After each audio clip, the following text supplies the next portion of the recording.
고린도전서 2장 14절부터 16절까지 본문 말씀으로 신령한 분별력 이러한 제목으로 함께 여러분과 함께 말씀을 묵상할 때에 정말 성령을 인격적으로 만나는 그런 깨달음과 감동이 우리 성도님들 각 중심에 있게 되시기를 간절히 바랍니다.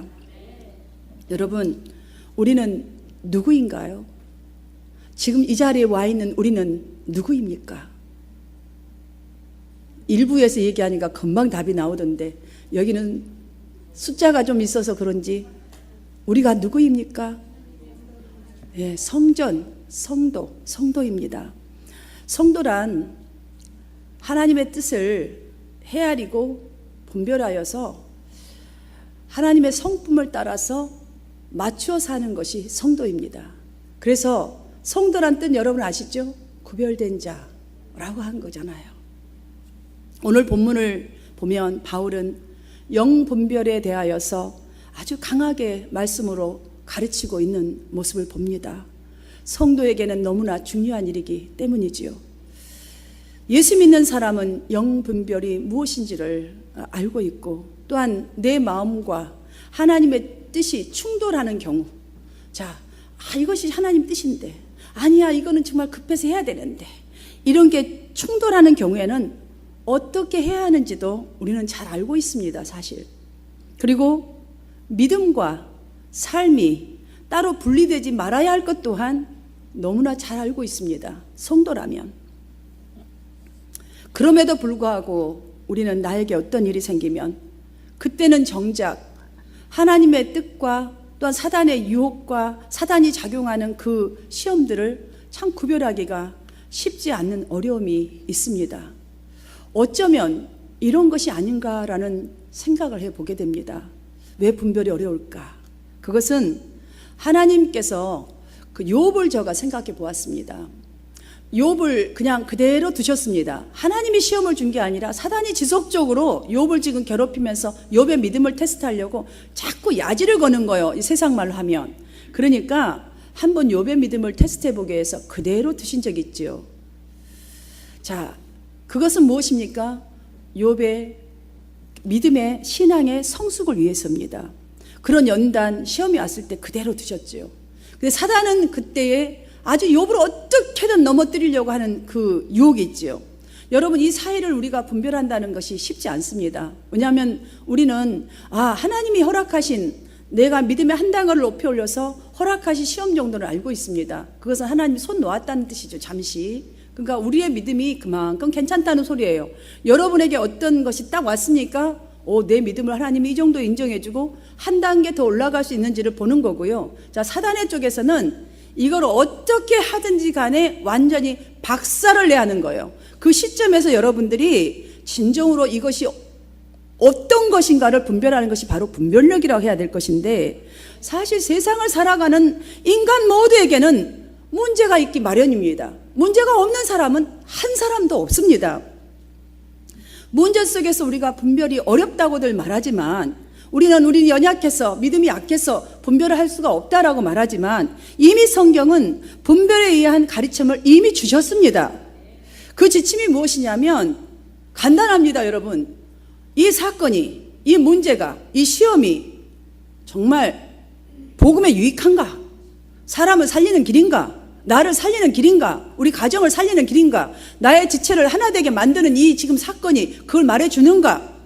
정말 이걸 내가 살리는 쪽인가 아닌가를 생각해보고 결정한다면 그것이 바로 성령의 분별을 올바로 할 수 있는 길입니다. 이것을 선택할 경우에는 우리는 신령한 여기서 신령한 영에 속한 사람이라고 부르기도 합니다. 하지만 이와 반대로 내 생각대로 이 사건 속에 풍덩 빠져서 나아가 버린다면 어쩌면 그 순간은 만족이 있을지언정 결코 영원한 만족은 없다란 사실을 지금 바울은 가르치고 주고 싶은 것이지요. 그래서 바울은 4절에서 내 말과 내 전도함이 설득력 있는 지혜 말로 하지 아니하고 다만 성령의 나타남과 능력으로 하였다라고 지금 말하고 있는 것입니다. 왜냐하면 성도인데도 아직도 육적 축복만을 바라보고 있다면, 육신적인 모든 축복에만 포커스가 되어 있다면 하나님의 이 영적인 은혜와 이 축복이 여전히 있음에도 불구하고 그것을 발견하지 못한 채, 소망하지 못한 채 그냥 신앙생활하고 있기 때문이라는 것이지요. 그럼 육에 속한 사람이란 어떤 사람입니까? 육에 속한 사람. 쉽습니다. 내면이 아직도 거듭나지 못한 상태의 사람은 육에 속한 사람입니다. 그렇다면 교회 안에 있는 사람도 육에 속한 사람이 있다는 것을 여러분 아셔야 합니다. 이 사람은 어떤 사람이냐면 하나님께서 이미 성령을 허락하셨음에도 불구하고 자신이 성령을 받아들이지 않는 상태인 사람입니다. 허락하셨어요. 그런데 그냥 관심이 없는 거예요. It's not my business. 그냥 교회는 따라오지만 그냥 아무 생각 없이 있는 사람. 바울은 그래서 14절 후반절에서 그런 사람에게는 성령의 일들이 어리석게 보이고 이해할 수 없다라고 아주 쉬운 말로 우리에게 가르쳐 주고 있습니다. 자, 이런 사람들은 교회는 나오지만 아직까지도 인간의 그 이기적인 본능과 세속적인 생각에서 문제를 분별합니다. 말씀도 그렇게 듣습니다. 마치 그렇기 때문에 재판정에서 심사하는 판사처럼 날카롭고 논리적인 판단력을 판단하려고 아주 하기 때문에 성령이 하시는 일은 전혀 분별할 수 없는 것은 사실이겠죠. 그렇지 않겠습니까? 그런 생각으로 있는데 무엇이 성령이 하시는 말씀인지 무슨 뜻으로 말씀하고 있는지 어떻게 알아듣겠어요? 그러니 인식 또한 전혀 없기 때문에 자기 생각대로 가고 아무 깨달음도 아무 느낌도 없다는 사실이죠. 사랑하는 여러분들이 이런 자가 되지 않기를 주님의 이름으로 축복합니다. 이러한 성도들이 교회 내에 있다는 것을 지금 말씀하고 있는 것이에요. 12절에 보면 그때 당시에 고린도 성도들에게 이러한 이 종류의 성도들이 많았던 것을 알 수가 있습니다. 12절을 보면은 우리가 세상의 영을 받지 아니하고 오직 하나님으로부터 온 영을 받았으니 이는 우리로 하여금 하나님께서 우리에게 은혜로 주신 것들을 알게 하려 하심이라. 바로 이 말씀이 왜 이 말씀을 하고 있는지를 지금 증명하고 있는 거예요. 우리 상태가 어떻다는 것을. 그럼 바울이 말씀하고 있는 하나님이 우리에게 주신 그 은혜라는 것이 과연 무엇입니까? 하나님이 주신 은혜. 이걸 명확하게 알아야 여러분들이 정말 내가 지금 무지하게 앉아 있었구나. 그냥 십자가 이것만 말로만 알았지 아무것도 느끼지 못한 상태로 이 자리에 와 있구나 알 수 있어요. 바로 이 말을 주신 은혜라는 것은 예수 그리스도의 십자가를 지금 말하고 있는 것입니다. 예수 그리스도의 십자가의 죽음을 통해서 구원을 이루어 주시고 우리가 지금 부르심을 받아서 구원을 받았지 않습니까? 그것이 나에게 주신 하나님이 최고의 선물이자 축복이라는 이 사실을 알아야만이 여러분들이 내가 이렇게 살면 안 된다는 걸 그때부터 생각하게 되는 거예요. 이 구원이 어떤 거라는 걸 알아요. 생명을 바치면서까지 주셨던 이 사실, 이 신비한 선물과 축복을 알지 못한다면 예수를 믿고 열심히 교회를 나온다 한들 우리 모두는 삶의 순간순간마다의 불평과 원망으로 아주 가득 찬 아주 가난하고 불쌍한 영적 상태로 종교 생활을 할 수밖에 없다라는 것이에요. 지금 이건 신앙생활이 아니라는 것이에요. 여러분, 우리 분별 다 알잖아요. 분별이 무엇입니까? 분별. 이것과 저것을 비교하여서 딱 나눠야 하잖아요. 이것이 옳은 것과 안 좋은 것 정확하게 딱 비교하여서 딱 맞춰버리는 거예요. 그게 분별이잖아요. 15절에서 언급한 신령한 자. 다른 말로 하면 무엇입니까? 영에 속한 사람. 또 다른 말로 한다면 영에 속한 사람 잘 못 알아듣으니까 저 더 쉽게 말하지요. 예수의 마음을 가진 자예요. 예수의 마음을 정말 가진 자, 그것으로 보고 그것으로 말하고 그것으로 행동하는 자를 말합니다. 세상에 대하여서는 그러니까 죽은 사람처럼 살고 하나님의 일을 이해하면서 하나님의 사역을 행하려고 노력하는 자, 이게 영에 속한 사람이라는 말입니다. 바울이 바로 고린도 교인들이 이러한 신령한 분별력을 갖도록 가르치고자 했던 것이 바로 오늘 본문의 내용입니다. 이것이 복음의 본질이기 때문입니다. 복음의 본질. 예수님은 제자들에게 성령의 이 기능을 가르치시면서 이렇게 약속해 주셨습니다. 보혜사, 곧 아버지께서 내 이름으로 보내실 성령, 그가 너희에게 모든 것을 가르치고 그가 너희에게 말한 모든 것을 생각나게 하리라. 또 있습니다. 내가 너희에게 주는 것은 세상이 주는 것과 같지 아니하리라. 진리의 영이 오시면, 진리의 이 성령이 오시면 그가 너희를 모든 진리 가운데로 인도하시리라. 그리고 장래일을 너희에게 알리리라 라고 이렇게 하셨습니다. 여러분, 이 성령을 가르치면서 이 약속을 하신 분명한 이유가 있습니다. 주님은 이제 승천하시고 성령이 와 계시지만 우리 눈에 보이지가 않아요. 그러니 앞으로 제자들이 살아가는 날 동안 많은 어려움과 핍박과 하여튼 당하는 많은 일들이 있을 거란 말이에요. 우리 인생이 그렇잖아요. 하루 웃으면 그 다음날 한숨 쉬는 날 생기고, 하루에 지진 나는 것 같고 다 죽을 것 같지만 뒷날은 또 살아있고, 우리 인생이래요. 그런데 정말 이거를 알아야 성령께서 언제나 나에게 말할 바를 가르칠 것이라는 이 약속을 붙들 수가 있는 거예요. 이 약속. 그래서 어떠한 상황 속에서도 상황 속에 있다 할지라도 그 약속을 붙들고 나에게 하나님 지혜를 주옵소서. 정말 그 문제에 풍덩 빠져서 두렵고 떨리는 것이 아니라 성령의 인도하심을 따라서 그 인도하심을 구하고 그쪽을 향해서 나아갈 때에 그리스도인다운 거룩한 삶, 성도다운 복된 인생을 살게 하기 위함인 것을 믿으시기를 바랍니다. 그렇다면 오늘 바울이 가르치고자 한 이 신령한 일을 아는 자란 누구입니까? 누구입니까? 신령한 일을 아는 자 누구입니까? 누구의 한 명도 없습니까? 이게 보통 일이 아닙니다. 심각한 문제입니다.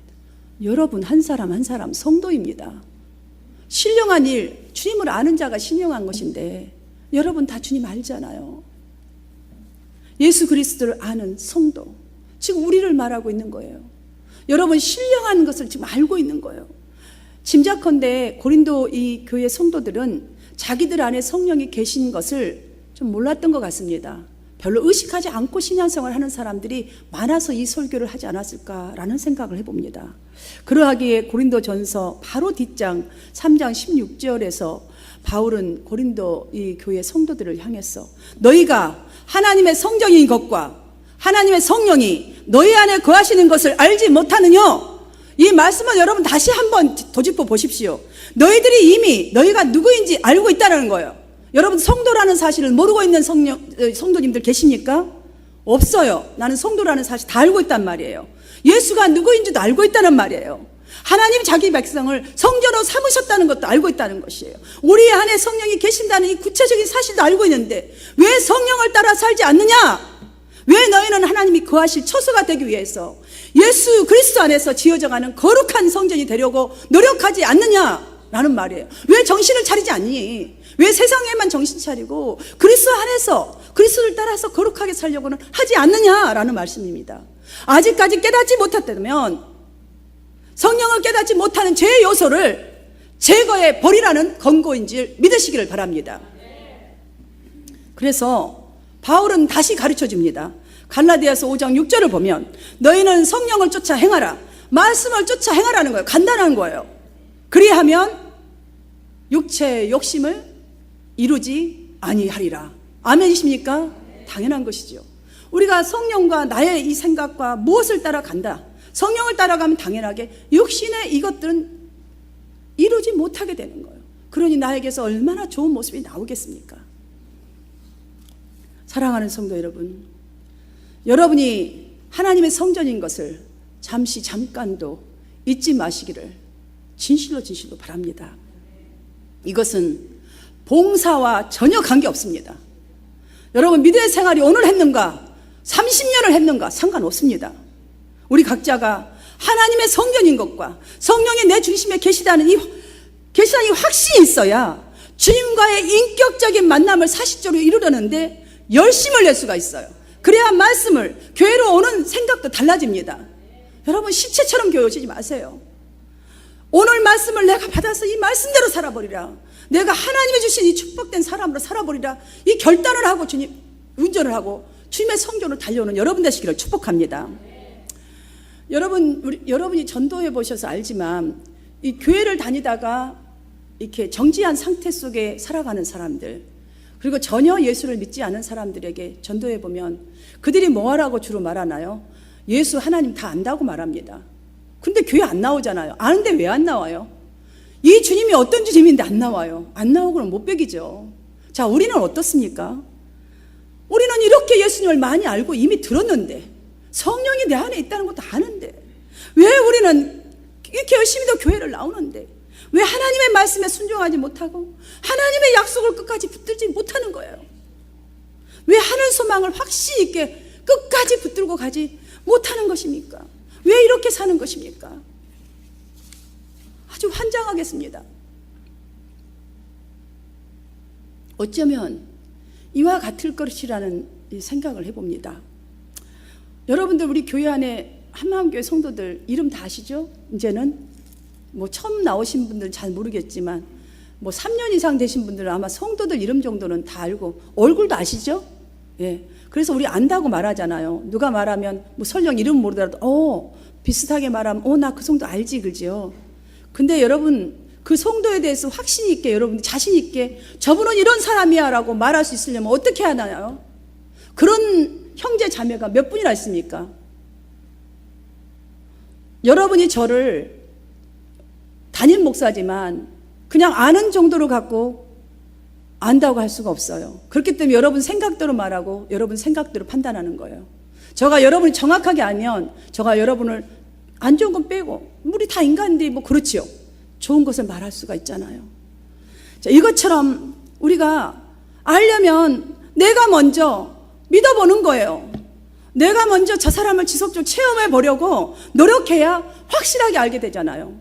그러면서 우리는 얼굴 정도 알고 이름 정도 아는 걸로 안다고 하면서 함부로 말해버리잖아요. 그래서 상처를 주는 거예요. 우리가 주님을 아는 것도 마찬가지예요. 주님을 나의 구세주로 믿고 지속적으로 체험하려고 노력해야 확실하게 주님을 알게 되지요.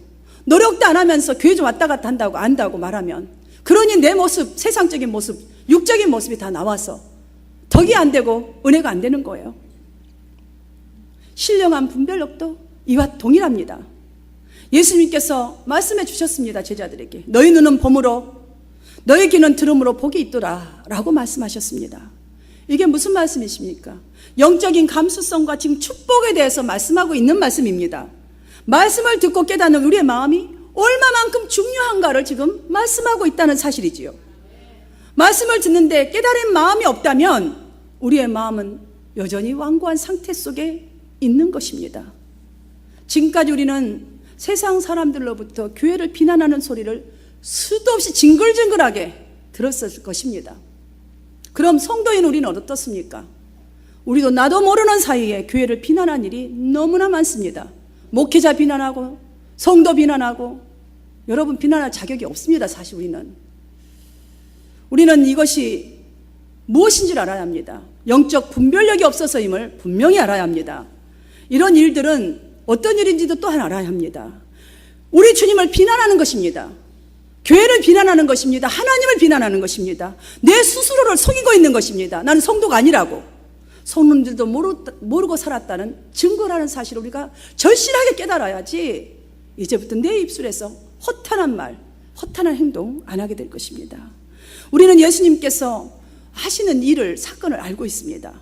주님은 분명히 말씀하셨습니다. 내 집은 만민이 기도하는 집이라 칭함을 받으리라 하였거늘 너희는 강도의 속을 만들었더라 라고 화를 내시면서 성전에서 매매하는 모든 자들을 내어쫓으시면서 그들의 팔았던 그 상과 의자들 다 뒤집어 엎으셨습니다. 이 사건 여러분 기억하시잖아요. 우리 모두는 하나님의 거룩한 성전입니다. 그들이 거기 와서 팔았겠어요? 지금 우리를 말하고 있는 것입니다. 우리가 이루고 있는 거예요. 여기 앉아서 뭐 팔 거 없나? 저 사람은 뭐 마음에 드나? 지금 그거 다 엎으신 거예요. 이거 알아야 돼. 우리가 그 사람들의 사건으로 그냥 지나쳐서는 절대로 안 됩니다. 성도된 자로서 우리를 잘 지키기 위해서는 이 정욕과 육신을 도모하는 일이 없도록 성령을 따라 살아야 하겠습니다. 성도 여러분, 간절히 바랍니다. 오늘 성경의 가르침 속에서 육신의 눈, 세속적인 눈, 육신의 생각, 이 모든 것이 정말 성령의 일들을 밝히 알 수 없게 한다는 이 사실을 우리는 이미 오늘 이 시간 또다시 깨닫고 알았습니다. 바라옵기는 머리로만 이해되고 느끼는 정도, 미미하고 헷갈리는 영적 분별의 정도가 아니라 가슴에서 깨달아져서 내 자신을 보고 통곡하는 여러분 되시기를 주님으로 축복합니다. 회개가 일어나는 역사가 있기를 바랍니다. 그리고 삶 속에서 능력 있게, 내 속에 지금 성령이 있잖아요. 능력 있게 나타나야죠. 그러려면 땅만 바라보고 땅의 지혜만 의지하면서 살았던 것에서부터 벗어나서 한 차원 더 나아가서 이제부터 하나님의 신령한 것들을 바라보고 나아가는 우리 한마음 성도들이 되시기를 주님의 이름으로 축복합니다. 사랑하는 여러분, 성전인 우리 거룩한 성도, 그렇다면 거룩한 능력 있는 삶을 위해서 정말 하나님의 공급하신 능력으로 살기 위해서 첫 번째로 우리가 지향해야 될 삶이 있습니다. 버려야 될 것이 있습니다. 여러분의 의지를 성령이 주장하는 대로 한번 맡겨보십시오. 두 번째로 내 안에 계시는 성령을 근심케 하는 죄의 요소들을 멀리 하시기를 바랍니다. 그리할 때에 성령님은 그때서야 비로소 우리의 주장을 성령님이 마음껏 운행하고 마음껏 주장하여 주십니다. 그래야 하여서 우리에게 주실 것이 있습니다. 하나님이 그토록 바라시고 주고자 하시는 것, 거룩한 성전이 되게 하시고 당신에게 계시는 그 성령의 열매를 맺게 하실 것을 믿으시기를 바랍니다. 성령님이 우리 안에 충만하시면 여러분들 15절과 오늘 본문 16절 함께 받들어서 읽겠습니다. 시작. 신령한 자는 모든 것을 판단하나 자기는 아무에게도 판단을 받지 아니하느니라. 누가 주의 마음을 알아서 주를 가르치겠느냐. 그러나 우리가 그리스도의 마음을 가졌느니라. 아멘입니까? 지금요, 여기서 보면 바울은 고린도 교회에 있는 모든 성도들이 다 성령을 가지고 있다라는 이 사실을 가장 먼저 말씀하시고 있다고 저는 느껴집니다. 이렇게 성령을 강조하신 이유는 육의 사람이 하는 이 분쟁들을 이제 좀 그만 그치라는 거예요. 그걸 좀 분별하라는 것입니다. 누가 주의 마음을 알아서 주를 가르치겠느냐. 바로 성령의 사람인 우리 성도가 해야 할 일이라는 사실이에요. 내가 먼저, 왜냐하면 우리는 주의 마음을, 그리스도의 마음을 가졌느니라. 그리스도가 여기 안에 있다는 거예요. 그 마음을 가진 사람이라는 거예요. 사랑하는 여러분, 여러분은 성령을 받은 사람입니다. 그리스도의 마음을 가진 사람입니다. 그러므로 우리의 사명이 무엇입니까? 성령 받는 그리스도의 마음을 가지고 조금 복음 되신 그리스도를 세상에 행동으로 증명하고 입으로 전하는 것이에요. 정말 사랑하는 우리 한마음 성도님들이 이렇게 되기를 진실로 축복하는 마음입니다. 사도 바울도 그렇게 그들을 축복한 것 같아요. 저 마음도 똑같습니다. 저는 이 말씀을 오늘 이 말씀을 여러분에게 주고 여러분이 이런 사람이라는 걸 확신하면서 이렇게 살기를 바라면서 우리 모두가 고린도후서 6장 9절과 10절 말씀을 읽고 말씀을 맺겠습니다. 함께 천천히 큰 목소리로 여러분이 누구인지를 생각하면서 읽겠습니다. 시작.